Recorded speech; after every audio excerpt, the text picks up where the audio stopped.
Welcome to our media podcast. This podcast will review movies, old movies, new movies, the future movies. Basically, we'll just give our opinions on them. We may also discuss video games depending on our own personal interests, or even comic books, TV shows, anything really in the media. However, that'll just be like a side focus. We're mainly going to be focusing on movies or TV shows. So our hope is to look at other aspects of the media and give our take, but we're not completely sure yet. This is just our first podcast. We'll have another podcast that we're also going to be running in the future. It's about historical and prehistorical events and people, and we're probably going to just decide whoever we want to look at or whatever we want to look at. So before we start the podcast, I want to just give some introductions so you know who we are. My name's Xavier, and I'm a third-year archaeology student at Trent University. I'm 21. I have a ton of different interests. There's too many to list. I watch a lot of movies. I've taken courses regarding movies creation, their creation, cinematography back in high school. And my friend who's also going to be doing the podcast is Mason. Yeah, I'm Mason, and when I'm not hitting the books and keeping busy with my history degree at Trent, the university I attend with Xavier, I'm probably either watching a movie or I'm talking incessantly about the TV I watch, only to really have it fall on deaf ears. That's part of the reason why I'm super excited to be doing a podcast, since I'll literally talk anything, movies, TV, or comics. If you have to know one thing about me, it's that I absolutely love Tarantino. He made my all-time favorite movie, Pulp Fiction, and I absolutely hate Iron Man 3. God have mercy on Shane Black. Way to ruin a really successful franchise. Alright, so on today's podcast, we're not actually going to be looking at a movie. We're going to be looking at Season 2 of DareDevil. It was recently released on Netflix. There may be some spoilers in the podcast, so if you haven't watched it, you should watch it first, and then, or if we might just listen to for a little bit, and if we start to give something away, just turn it off. So we wanted to start off with how well do we know Daredevil, and well, my main comic book person I follow is definitely Deadpool. I've read a few Daredevil comic books. I really just know who he is and about Hell's Kitchen through Spider-Man and other things. I've also read Marvel 1602, where Daredevil is also in there, but that's about it. So Mason knows him a bit better. Daredevil was one of what I call my top three. I had 3 comic books that I read in my youth, and Daredevil was one of them. He was up there with Spider-Man and the Fantastic Four, so I'm pretty familiar with Daredevil's lore and his background. My favorite interpretation of the character has to be probably Frank Miller. I think that he, if you want to talk about rated R Daredevil, he's really the one who made him the violent and sort of dark side of humanity character that the Netflix show really pulls from. So I'm familiar with his rogues gallery, his supporting cast, and I know some of the more not famous, but some of the more well-known plot lines that potentially could be adapted, or the ones that really make the character. Alright, so we also wanted to... So how it's basically going to work is that I'm going to ask Mason sort of questions, and then he'll answer, and I'll occasionally weigh in. So we want to start off with the initial thoughts of the whole season. So what did you think? Overall, I thought that the season was actually an amazing follow-up to Season 1. Season 1 set the bar really, really high, especially for comic book TV shows. And up until then, I found them really campy and kind of... they kind of scratched the surface. They didn't really cover anything interesting or talk about any mature themes. So I felt that this was an amazing follow-up to a TV series that already broke a lot of ground. There were a lot of expectations going in because there's a lot of big-name characters, not only to the Daredevil universe and supporting cast, but Marvel characters as well. And for the most part, they all met my expectations. If I have really one negative, it's probably that it was just slightly overcrowded. I felt there was a lot going on, and it was easy to lose track of the missing pieces. But overall, it was an amazing follow-up. Yeah, I'd have to agree as well. I watch Arrow, Gotham, a lot of the DC ones like Flash as well, and now even Supergirl came out. But this is definitely my favorite Marvel one, because Agents of S.H.I.E.L.D. was one of the worst ones ever. Yeah, Jessica Jones is actually really good, so I'm excited for that. And then also Luke Cage is also going to be coming out in September, so that's going to be interesting. Yeah. But this is definitely my favorite season of all the Marvel ones. The cinematography was amazing. There's just so many good things to say about it. But so what did you like about season 2? Yeah, thankfully there were a lot of things to like. So really, really briefly, I'll touch on kind of what I loved about this new season. The cinematography, the directing, and the camera work, anything visually was done amazing. Really early on in the season, you get a stairway fight sequence, which, you know, people online are kind of comparing to the hallway fight from the first season. And it's shot absolutely beautifully. It's probably one of the most authentic fight scenes that you'll find on a TV show. Aside from the cinematography, the casting was on point. I felt that the new additions of Elektra and the Punisher were cast almost perfectly. Whereas John Bernthal, I feel he was almost born to play the Punisher. He's really never played a character other than Frank Castle.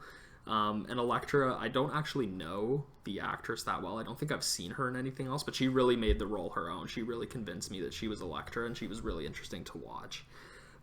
There's also a lot of fan payoff this season. So, for example, if you were a huge fan of Vincent D'Onofrio's Kingpin, he does return in sort of what I guess you could call a glorified cameo. He doesn't play a huge role in the season, but he does kind of poke his head up. Still really menacing in it. He is, yeah. Everything that you loved about the character in the first season is back in season 2 in kind of a short form, but you do get to see him again. The Hand makes its debut in this series, and I actually have more to say about the Hand, but I won't quite say it right now.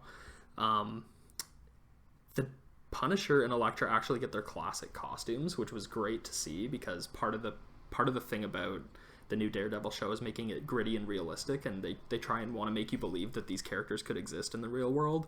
So it was nice to see the Punisher wearing body armor with his classic skull face painted on it, and Elektra's ninja costume. And something that I personally loved, something that actually made me fangirl so hard when I watched this, was seeing Daredevil's grapple baton.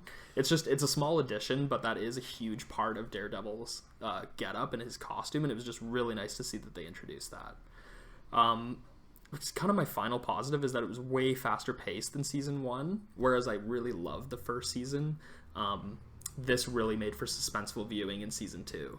Season 1 was more of a slow burn. There was a lot of build up, with payoff kind of coming towards the last 1 or 2 episodes. But season 2 was really action driven, and it really kind of enhanced the binge watching experience. So yeah, what about you? Is there anything you want to weigh in on? Yeah, so that stairway fight scene was just amazing. Oh yeah, I think everybody loved that scene, because just logistically it would have been so hard to get everybody, like the blocking that would have to take place to set everybody up initially and then go through it with it in like one take, because when the camera's actually going down and 360ing all the way around as it goes down the stairs, and then having people come in and go back out, and then Daredevil just basically murking everybody. Yeah, that was my favorite scene of the season. There's almost no cuts. I think there's maybe one point where you can identify that they maybe cut and then began to reshoot, but I don't know how many takes that would have taken, but the final product was beautiful, absolutely, to look at. Definitely. And like you mentioned a bunch of other stuff there, but that was like the main thing that I wanted to notice that. So in contrast, what didn't you like about Daredevil? I know there can't be that much, because there's a lot. Yeah, fortunately, it was amazing. Yeah. Fortunately, I have more positive than negative things to say about it. Most of my issues in general come from the fact that this season was a little overcrowded. If I have one criticism, it's that it's an overcrowded season. They try to put a lot of material in there. They try and set up a lot of things, and some of that's done really well. Some of it is not. And one of the things that I felt wasn't done super well was the Punisher plot line. Overall, if you look at the kind of chronology from his first episode to the finale, he is done very well, but he gets lost for about an episode or 2 after Elektra's introduced. And I feel that his trial, because he gets put on trial about halfway through the season, that could have been done later on, or it honestly could have been replaced. Like, I feel like they could have covered public perception of the Punisher by doing, maybe like occasionally they glance at a TV or read some internet article about how terrible he is. I don't feel necessarily that putting him on trial, especially in his debut season, was the smartest idea. I really like that, actually. Did you? Okay. Yeah, I thought that was amazing, because it also sort of introduced the blacksmith, right? Okay, right. So then that was like you sort of got his history and his origin story with the trial, because it's hard to like actually include an origin story because you don't know. People who don't know didn't know he was like in the Marines or whatever, and then he was fighting in Afghanistan. I know the movie said he was an FBI agent, right? Like that 2004 movie, but I liked how they brought somebody from the past and then they could explain why he was that way and how he's a special forces and all of that in the trial. Yeah.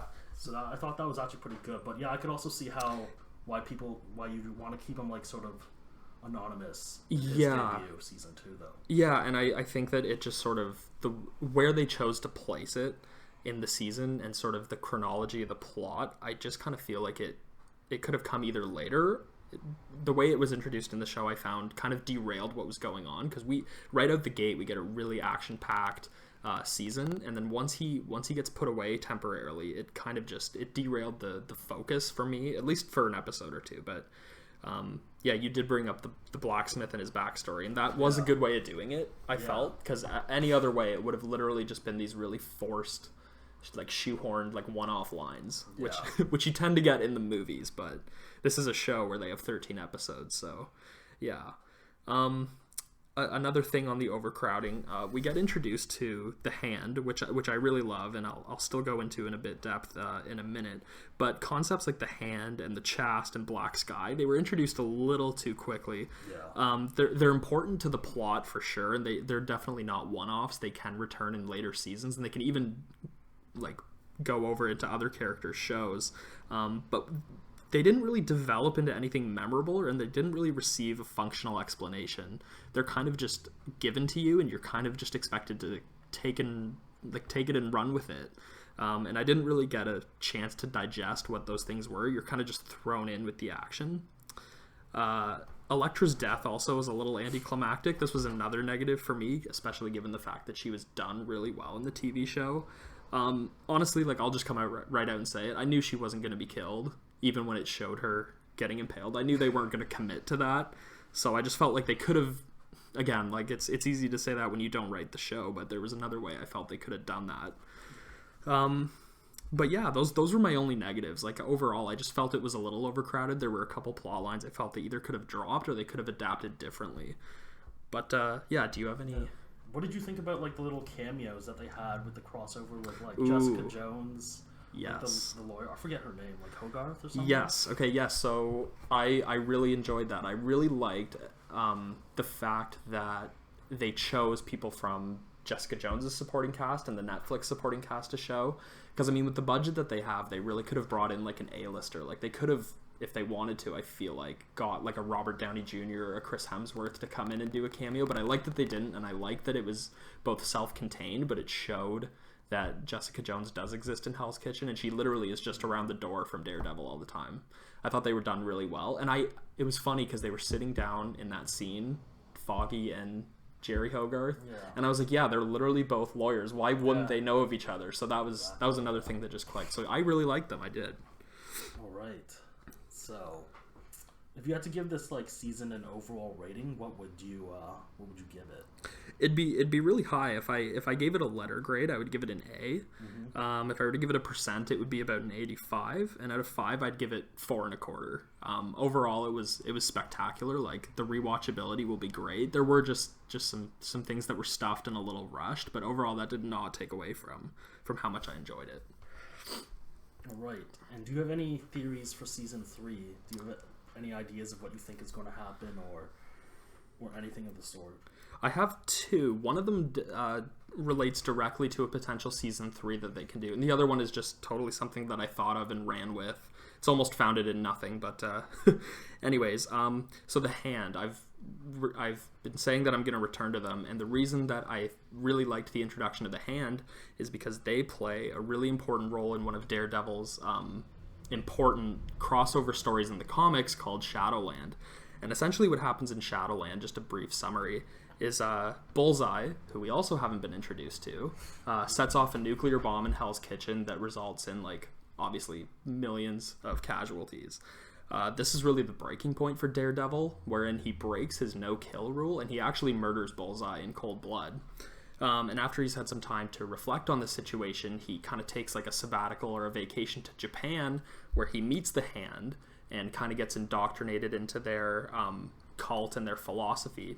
And he brings the foot soldiers of the Hand back to America from Japan with him, and they wall off the ground zero of the nuke, and they call it Shadowland, and it's where Daredevil brings criminals and gives them his own justice.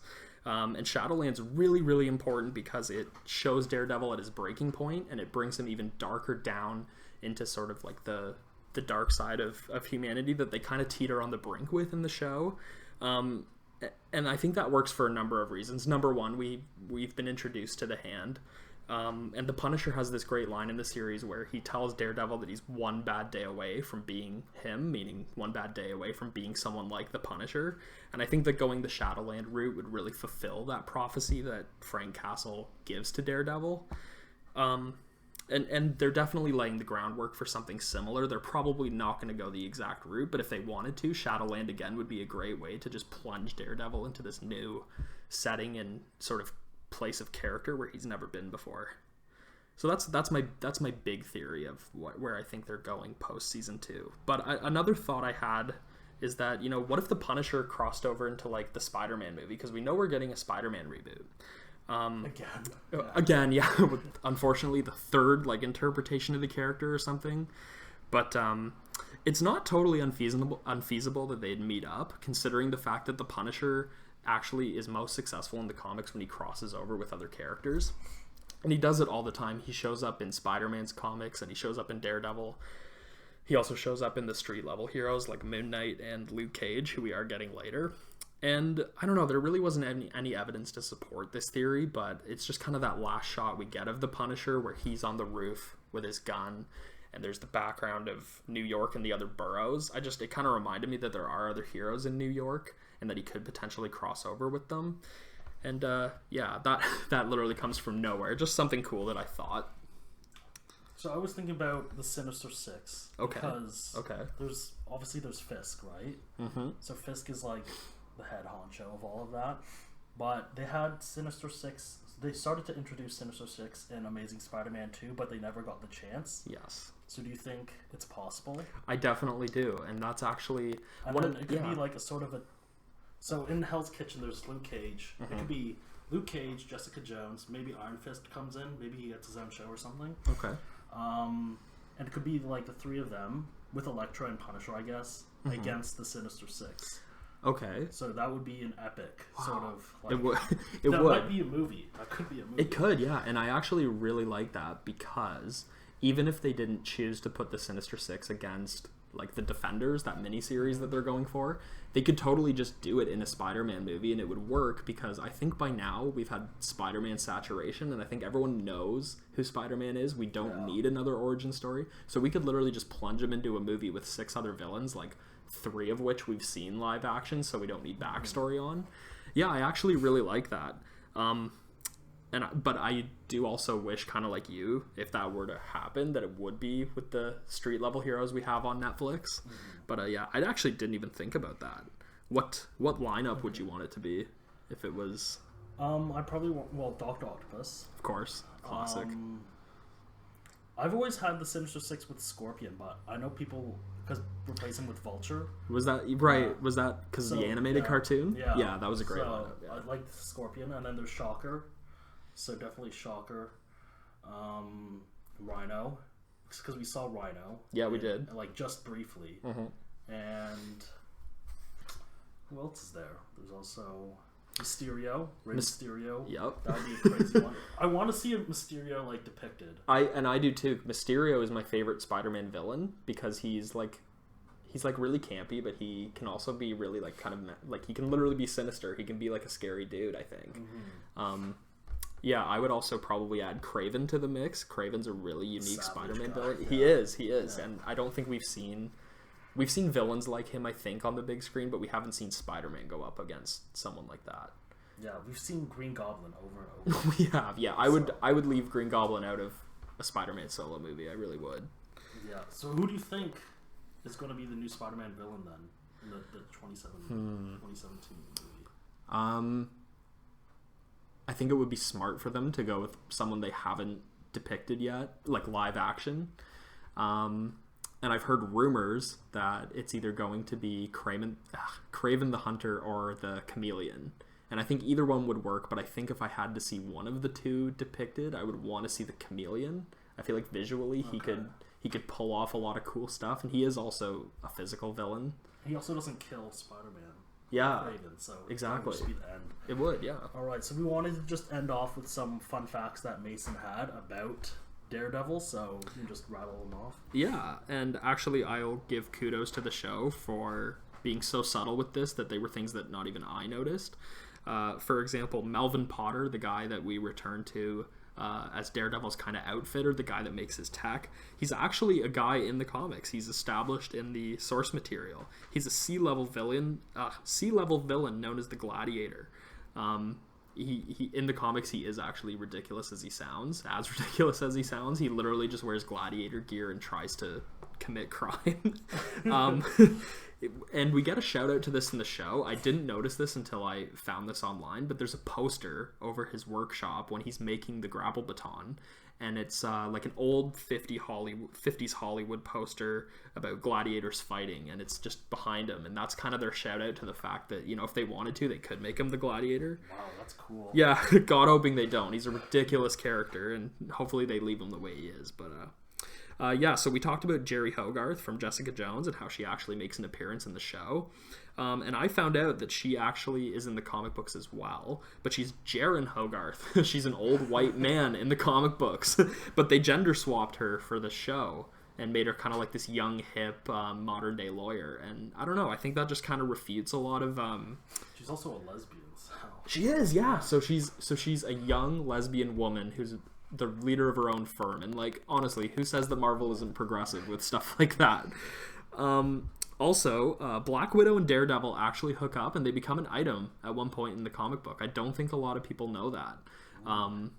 And honestly, they will probably not go this way in the cinematic universe. Like Daredevil, I mean, Black Widow's definitely had her run with several different men in the established movies, but I like that a lot better than the Black Widow and Hulk potential. I think that like Charlie Cox as Daredevil could actually play off Scarlett Johansson really well. But yeah, a little fun fact: it's actually Black Widow and Daredevil, and not this Hawkeye or Hulk nonsense that we get in the movies. But yeah, those are my fun facts. All right. So thanks for listening. So I forgot to mention this in the intro, but how it's going to work is we're going to actually post the media podcast every other week. So I don't know how long they'll run. However long this is going for, it'll be approximate this time, around this time every time. But we really don't know. This is just the first one. So we're hoping to be on. So we're going to be on YouTube, maybe on iTunes, probably SoundCloud. We're going to just upload this everywhere. If you could like, share, subscribe, follow, whatever it is, yeah, that'd be great. So thanks for listening. Thank you.